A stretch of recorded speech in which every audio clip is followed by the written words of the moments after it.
And I'm back! Yes, finally! Well, we are Saturday. Probably tomorrow we do nothing, just chill. But today, I want to get out.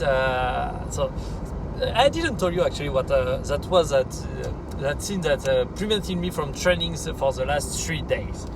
That was basically I have my real estate investment. I talked a lot about it. We are reaching the end. Finally, we are approaching. But yeah, my mother came by to help me, and so when she's here, we are working from the morning until the evening. So I don't really have time to train. So that was very tiring. I'm exhausted, but today I'm going to go on the golf course, trying to implement what I have done during the last golf course, because that was very interesting. And also I found a lot of interesting stuff, mainly with the driver. I realized that because I have this other type of swing, which is what I call my long drive swing, where I can very easily generate more power, but that's with a very strong wing, very lengthy backswing, and so on. And it's not very consistent. I'm not feeling confident when I do that, except when I try to cut the ball. And what I thought about is, well, my normal swing is more draw bias. It's a neutral, but especially on the last golf course, I realized that when to be able to do everything right, if I feel that I'm trying to do a draws, actually everything click together much more easily. And so when on the golf course, sometimes I need to shape the ball on the left to right to make sure I'm not missing left, or on the opposite side, maybe I want to be sure to missing left, but work the ball. No, that's not what I like. I like to actually walk away from the danger and not towards the danger. And so yeah, maybe I can have, because if I try to cut the ball with my normal swing, I'm going to have a big drop in speed because I'm trying to compensate and so on. So maybe okay, I need to hit with this long drive motion the way I do, and try to hit cuts. And what I found is, with my normal swing, I tend to go flat, but when I do long drive type of backswing, I tend to go across the line very easily. And so the club is dropping inside very easily, which reminds me of what I do with wedges. So basically, I should do the wedge motion, the wedge swing motion, with the maximum length of my backswing that I can possibly have. And I tested that, as I said in my previous video, in my mind, and tried to take my club and just feel how it goes. And yeah, that was very interesting, because it actually, when my arm start getting very high, when my backswing start getting very long, resisting with the hand forward instead of the club makes sense. And because what I do, the main difference between what I do between my take in the backswing with my driver and with my wedges, given the fact that with my wedges it's easier to actually get across the line, and with my driver it's easier to get flat, what I do the opposite. Once I finish my takeaway, and also my takeaway, I try to go as far inside as I possibly can without bending my right arm, which prevent me from getting too much inside.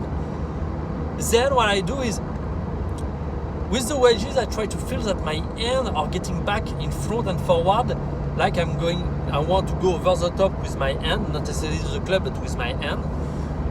And with the driver, to finish, which is going to help get the club well in plan. And then with the driver, what I do is the opposite. Once I finish my takeaway, I try to actually get my club face back in front as far as possible, which actually is trying to get across the line. and trying to get over the top during the backswing and a little bit of the transition over the top during those moments. But then I'm go a lot from the inside. And actually, this is something that I found is when you are trying to stay away, then you can really have this impulsion motion where you bring it back inside really aggressively. And so that's also a motion that I really like and that allow me to, I think, generate more power. And the more I'm going to get used to do it, the more power I will be able to generate. And so, yeah, if I do, but as I said, with a long drive, the club gets across the line very easily with a long drive backswing. So if I do exactly what I do with the wedges, actually it helps me to rotate my body a lot without getting my arm too much across my body. So anyway, that's very interesting. This is what I'm going to do, and I'm also going to try to do as I told you, because I think on the golf course I'm not able to get with my shorter club, get my hand in front and get the club to be flat. I think I'm very close to have the club in the right plane with the driver, but not necessarily with the irons, even though probably I should also work, keep improving with the driver. So a lot of interesting things. This is what we are going to do today.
deuxième.